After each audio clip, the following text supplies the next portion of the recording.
Monsieur Sauge, on a un bail amphithéotique à avoir avec le CIGETA pour l'opération d'aménagement de l'aire située route de Thonon, d'accueil des gens du voyage.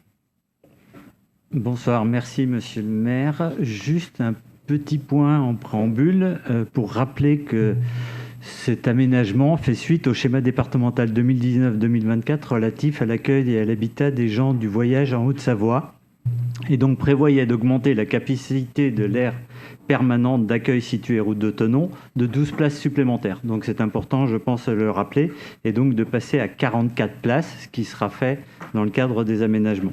Voilà. Si je me permets, pour compléter ce que vous venez de dire, dans le cadre d'une grande discussion avec la préfecture et le préfet de l'époque et le département, puisque ça menait sur le fait que Annemasse s'engageait à cela, pour Annemasse et Annemasse Agglo, pour le CIGETA, et qu'en contrepartie, on n'était pas contraint sur une aire, sur une zone très urbaine d'Annemasse Agglo, d'avoir un terrain d'accueil des grands voyageurs. Voilà.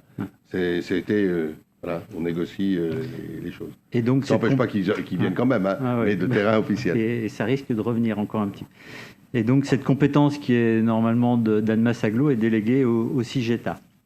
Et donc, pour rappel, l'année dernière, par délibération du 9 septembre 2021, le conseil municipal a accepté de consentir un bail amphithéotique d'une durée de 99 ans au profit du CIGETA pour la mise à disposition du terrain communal de 2074 m² situé route de Thonon en vue de la réalisation de cette extension d'accueil.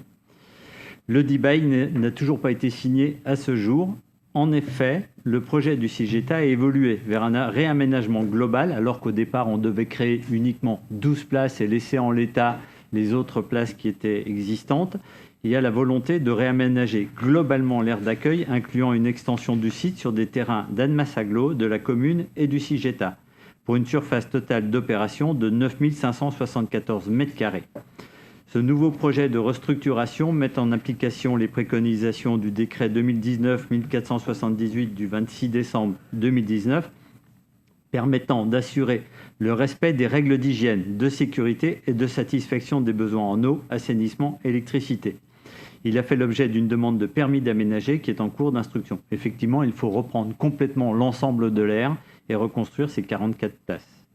La nouvelle aire d'accueil qui comportera donc 22 emplacements, chaque emplacement valant pour 2 places, donc 44 places, équipée de blocs sanitaires, a pour incidence d'augmenter d'environ 166 m² l'emprise d'occupation initialement prévue sur les parcelles communales, portant la surface du bail amphithéotique à consentir à environ 2240 m². Aussi, pour permettre cet aménagement et établir le bail, il y a lieu de se prononcer sur la modification du périmètre d'aménagement du droit des parcelles communales qui sont cadastrées à la section A, 6164, 6165, 66 et 67. Par ailleurs, compte tenu de l'application du régime forestier aux terrains communaux dans les bois de Rosse, il s'avère nécessaire d'engager auprès de l'Office national des forêts une procédure de demande de distraction du régime forestier pour les emprises du terrain concernées par le bail amphithéotique, puisque celles-ci vont perdre leur destination forestière. Enfin, le bail amphithéotique n'étant pas encore intervenu en raison de la modification du périmètre de l'opération, la commune doit autoriser le CIGETA à déposer le permis d'aménager sur les parcelles communales. Ceci étant exposé, vu l'avis du domaine, de France Domaine, vu la délibération du conseil municipal en 2021, il est proposé au conseil municipal de consentir un bail amphithéotique, de dire que le dit bail est consenti pour une durée de 99 ans, moyennant le versement d'une indemnité de 1 € l'an, payable en une seule fois, donc sous 99 €, et d'autoriser la division des parcelles communales par un géomètre expert à la charge des communes. D'autoriser monsieur le maire ou son représentant à déposer la demande de distraction du régime forestier auprès de l'Office national des forêts pour les terrains communaux concernés par le bail amphithéotique, d'autoriser le CIGETA à déposer une demande de permis d'aménager et de ses éventuelles demandes modificatives sur les parcelles communales, d'autoriser enfin monsieur le maire ou son représentant à signer le bail amphithéotique à intervenir en la forme administrative ou de forme notariée, et de dire que l'ensemble des dépenses liées à l'établissement du bail amphithéotique, ainsi que les frais liés aux mesures compensatoires de distraction du régime forestier en cas de défrichement, sera à la charge du CIGETA. Je vous remercie. Merci Pascal. Monsieur Gaetano. Oui, donc là on ne pourra pas dire qu'il y a du gain de CO2. Hein. Pardon. Il n'y aura pas de gain de CO2 avec la coupe des arbres, ça ne sera pas pour le tram. Mais avec ça, La question, alors je sais que c'est peut-être un débat communautaire et d'agglomération, mais est-ce qu'on va enfin atteindre le nombre de places pour les gens du voyage? Ce qui nous permettrait bien sûr de les expulser beaucoup plus rapidement quand ils squatteraient les emprises privées. Même si je pense, et vous pourrez peut-être me couper, c'est pas pour jeter la guigne, mais je pense qu'on est un peu épargné en ce moment, depuis quelques années, par les installations sur la commune d'Annemasse. Oui, parce que c'est sur la pas commune l'avis du maire de Saint-Cyr. Sur la commune d'Annemasse. Ce sont ceux qui sont partis d'Annemasse qui sont tirés Voilà. pour partir à Saint-Cyr. Il y a un souci de protection et d'aménagement qui est fort sur notre commune. On n'est pas épargné Par hasard. On n'est pas épargné par hasard. La remarque que vous faites est évidemment fondamentale. C'est vrai que c'est un débat d'agglo, puisque c'est une compétence d'agglo, mais on est tous concernés.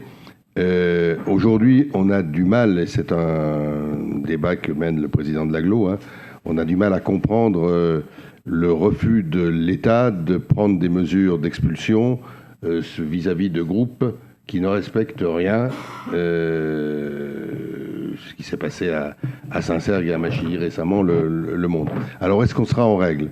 On sera en règle sur le nombre de places mis à disposition pour ces lieux d'accueil. Voilà, on sera en règle, on aura suffisamment de places. On n'est pas tout à fait en règle sur la sédentarisation, c'est-à-dire... mais la sédentarisation, c'est cher, ça veut dire qu'on construit des maisons. Voilà. Donc, et Annemasse-Agglo est sans doute la communauté de l'EPCI qui a fait le plus gros effort dans cette zone-là, donc c'est tout à fait important.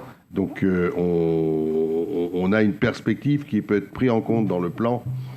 Le domaine où on reste pour l'instant en grande difficulté, c'est le terrain grand voyageur. C'est celui-là qui nous manque. Il ne nous manque pas sur Annemasse, il nous manque sur la circonscription de Saint-Julien, puisque ça correspond aux circonscriptions des sous-préfectures. Donc là, pour l'instant, il y a des débats entre PCI et on n'a pas encore, il faut bien le dire, trouvé la solution. Il n'y a pas de grand volontaire, quoi. On en est toujours à l'aire tournante, qui pourrait être une solution, mais l'aire tournante,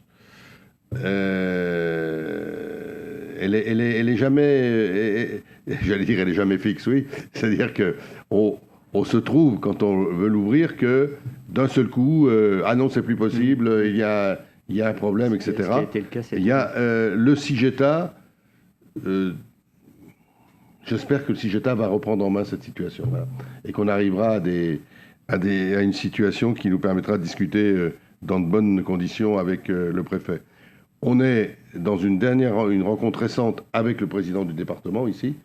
On a demandé que le département et le préfet remettent à plat le plan d'occupation, la répartition d'occupation, schéma directeur. Voilà. Et on a eu l'accord du département pour qu'il demande au préfet la même chose, parce que ça coince un peu partout. Voilà où on en est. On n'est pas au bout de nos peines quand même. Est-ce que vous avez d'autres remarques, ou est-ce qu'on peut voter cette délibération? Est-ce qu'il y a des votes contre, des abstentions? Merci.